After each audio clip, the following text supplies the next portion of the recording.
Hey man, you know what it is. It's your boy Steven Texan. Look, I told you I was super excited to officially bring back my podcast, man. I told y'all we're not doing chopping it up no more. We're doing talking too loud. That's gonna be the name of the new podcast. Man, today I got Suit with me. What's up with it, Suit? You doing good today, man? What's good, brother? What's good with it, man? CEO of I Don't Follow Suit Productions. Yes, sir. Congrats on your new production here.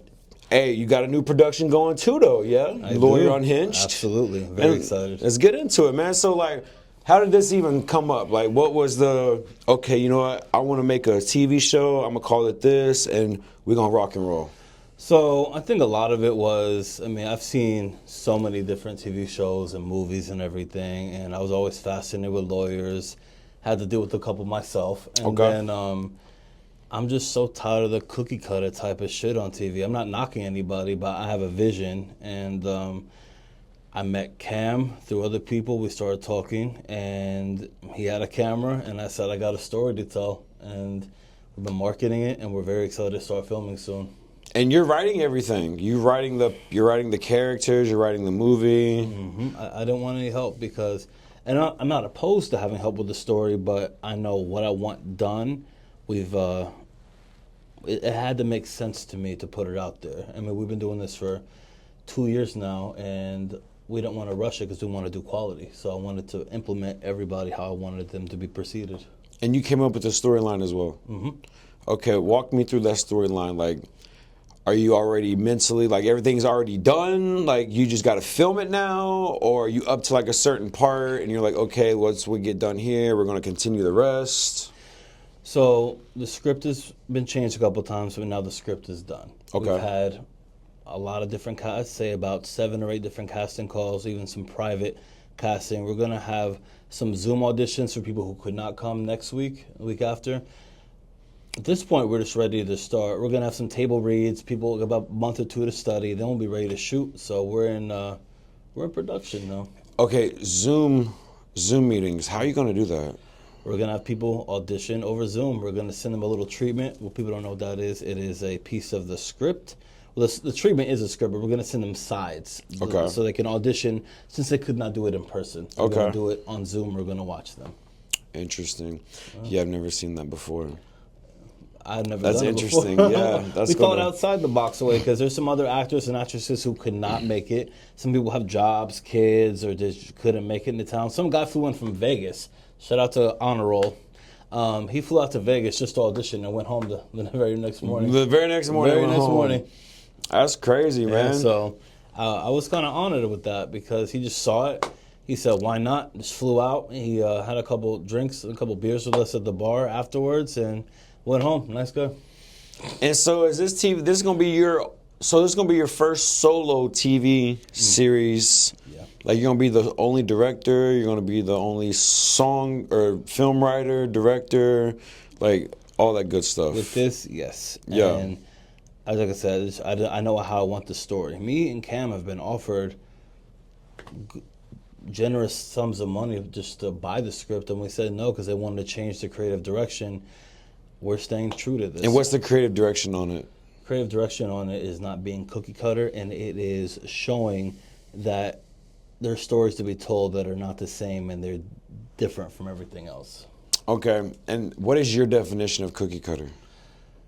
Something that you see multiple times, the same story told over and over again with a little slight difference. So you feel like a lot of TV shows is like saturated with the same storylines nowadays? That's a much better word for it. Saturated for sure. Yeah. Yeah, I agree. Yeah. See, I don't really watch, like, okay, I watch movies, but I don't watch movies like that to like really notice certain things. So if you would say it's saturated right now, what are some like TV series or movies or something that would be similar, or if any similarities at all, to what you got going on? I would say it's a combo about 5 to 8 different shows. So we're going to start off with The Sopranos. This covers all the Italians. So that's number 1. The number 2 is Power, because I respect all these the stories they portray and just like the tempo and the setting, the type of energy they bring, the from the color coordinates, like as far as color grading, and then I would say Suits. Have you seen the TV show Suits? Mm-mm. That's another one Is of it my favorites. Netflix or something? No, it was USA Network. Then it was brought onto Netflix. Okay. And then we have The Wire that was based out of Baltimore. That's another influence with it. And then we have some type of, I would say, Boston Legal a little bit, just from how the humor was with Jason Spader. Some of Blacklist on there. So when I say, like growing up, my grandmother, that was our bonding thing. She showed me a lot of film and TV shows. Same thing with my parents. So when I got in trouble growing up, that's the part of music that's going to come into it is with the sound design. When I got in trouble growing up, they took away everything in the house but the radio and the TV. Yeah. But I didn't. Wait, so when you got in trouble, you still had radio and a TV? I didn't have a TV in my room anymore. I had to watch it with the family because the time's really big with family time. Okay. So that was our bonding. But when I got in trouble, they took off the door to my room. Okay. But I asked my stepdad later on in life. And your background's Italian, right? Yeah. Italian. I asked my stepdad growing up, why did you take away everything but the radio? He looked at me in the most simple sentence and said, you got to live somehow. And it made sense to me because it didn't at the time. I just thought he was being generous. But with music, too, because I know you're around a lot of like major people music, and I know you shoot a lot of things. You're amazing what you do. But music, they tell stories, too. If you think about it, in the world, the two biggest things people bond over, especially learning a different language and a bonding experience, is music and food. Yeah. Those are the two biggest For things. sure, yeah. So music told me stories, and I got to get a vivid imagination because I was listening to it. I couldn't hear it I couldn't watch the TV unless it was my family, so I would make up these stories in my head on how to captivate how I would write something. So daydreaming in a way, but it was more of kind of reading a book in a way, but it was hearing the book. It was like your first audio book without hearing a book. It was a song, or it was a melody, it was a music. So when you watch movies, do you watch movies more for like storylines, or do you watch them because of, you're watching to see how good the directing is, how good the storytelling is, how good just the overall experience is? Because like me, I don't really do all that. When I watch a movie, like I love the Saw movies. I just like watching the movies because they torture you and shit. You know what I'm saying? Like I don't really, you know what I mean? Like the storylines are cool. Like I follow this. Like I know the storyline. Like if somebody wanted to have a in-depth conversation about Saw, I could have one. Right. But like, what's another one? Like Wrong Turn. They just torture the shit out of people. So you like horror movies? Yeah, I love the first like different combination of movies I watched when I was a kid. The first ever horror movie I ever watched was the original Exorcist. Okay. Then I watched South Park, the bigger, laughter, longer one with Satan and, Saddam Hussein. And you know what I'm talking about? And he was like, Mr. Garrison. You know what I'm talking about? Yes. So I watched those. And I watched, I didn't have no restrictions growing up as a kid. Same. You know what I'm saying? So I was always little too much freedom. Yeah, so I was always watching the extra shit. You know what I'm saying? It's like, if you, I don't know, how old was I, give or take, I don't know, probably like 8, 9, 10 years old, something like that. And I'm watching these, I love the Exorcist movies. Yeah. The Exorcism, Emily Rose is my favorite one. See, that's a great one. That's in the early 2000s. And that was the one where in the barn, she was speaking the 7 names and everything. See, to me, those weren't too scary. I love all those. Like, Sinister is another one. Sinister's a good one. It's a great one. The original Poltergeist is another one. I never watched the original ones. Are they worth watching? Yeah, because you think about it, for that time frame, the 70s, they were literally sucking you through the television. Yeah. And what's more terrifying than that at that time? Because there's more of an... We're not as sensitive as we were back then, as far as what can give shock value at that point. Okay. But if you look at those, I was more... The things that kind of got my attention more, because of course I love the Michael Myers, I like the Freddy versus Jasons, the Nightmare on Elm Streets. All those. But to me, what I found a little more terrifying in a good way are things that could actually happen more on a higher percentage in real life than stuff like that.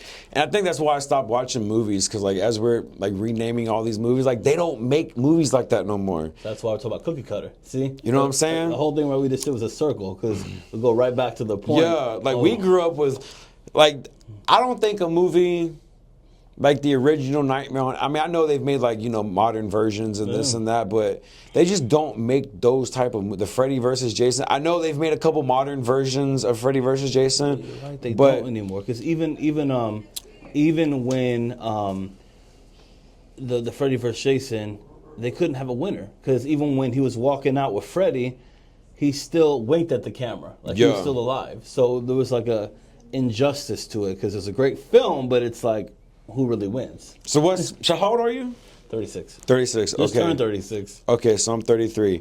Okay, so what's your top 5 favorite movies of all time? Oh my God.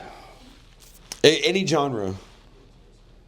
That is so hard. I'm not kidding, I've seen thousands. Yeah. Are we talking about just personal favorite, or we just Let's go personal favorites. Like let's go movies that you could watch 2-3 times. 5 Heartbeats is one of them. Okay. Robert Townsend really did his thing with that. Okay. There's one movie I like a lot. It had James Cagney. I don't remember, 1929 and 1931 it was made. It's called The White Heat. Okay. That is an original gangster film. It was kind of like around the real Public Enemy around that time. And then there is another one, of course, you gotta like Goodfellas, The Godfather. Of course. You know, those are hand in hand. Fuck me, I've seen so many different movies. It's hard. I like Smoking the Bandit was another one. Okay. You like horror movies? Oh yeah, I love horror. All right, what's your top 5 horror movies? Sinister is up there. I mentioned that one before. The House on the Left. Okay. That's another one. I think the one's called The Strangers. The Strangers? Man, you like that movie, The Strangers? I did, because it was so weird and different. I couldn't wait for that movie to be over. Another one. We're talking about strangers where they're stuck in the house and the strangers are in the yard and they just keep coming in and out the house, or they keep walking up to the patio door throughout periods of the time throughout the night, and then towards the end of the movie they actually break inside and then they said, why'd you do it? Because you're home? Because you're home, yeah. To me, that's why I liked it, because a lot of people did not like it. I like shit that a lot of people don't like. Like, you like the Paranormal Activity movies? I do, because I respect them because of how low their budget was and how much they masked off it. Yeah. At least when like the budget was like $25,000 to $100,000, and they made like $100 million or something off of it. I call me crazy, but I like the original Purge. I like the Purge series. Oh, man. I like the second one better. The first one was so boring, bro. I like the third one a lot. I remember watching the first Purge, bro, and I was like, I can't even believe they released this. Like, it was like... I like the second and the third one better than the first one. I like the third one a lot, because that one also... because it was the end of it. What is that... I don't know if it's a horror movie, but what is that movie? The Maze Games or some shit? I don't know. It's like where they're out in the wilderness and they have to like break through a maze and then like it leads to another world. I don't remember what it was called. Oh, I do like the original It. Okay. I even like the newer ones. The Pennywise is a badass. There's a lot of different things. Yeah. It just depends on... It's funny is when you're right in the spot, but it's funny when we leave here. I'll be like, I like this one. I like this one. I like this one. Yeah, no, I like Hostel too. Hostel's a good one. Hostel's great. That's a good series. Yes. Yeah, all 3 of them are good. Oh yeah. Yeah. Well, hey man, before we get out of here, let people know where they can find you out on the ground, man. You know what I'm saying? You can find me at IDONTFOLLOWSUIT. Then you can find us on the business page at IDF Productions. And for the TV show, at The Lawyer Unhinged. Yeah, we're about to make history with this. I can't wait. Thank you for having me here, bro. No, I appreciate you for coming by, my boy. I'm having the first one on here, you know what I'm saying? Yo. Well, I know you're going to do great with this. We're going to do great things together. You know what I'm talking about? Absolutely, bro. Good.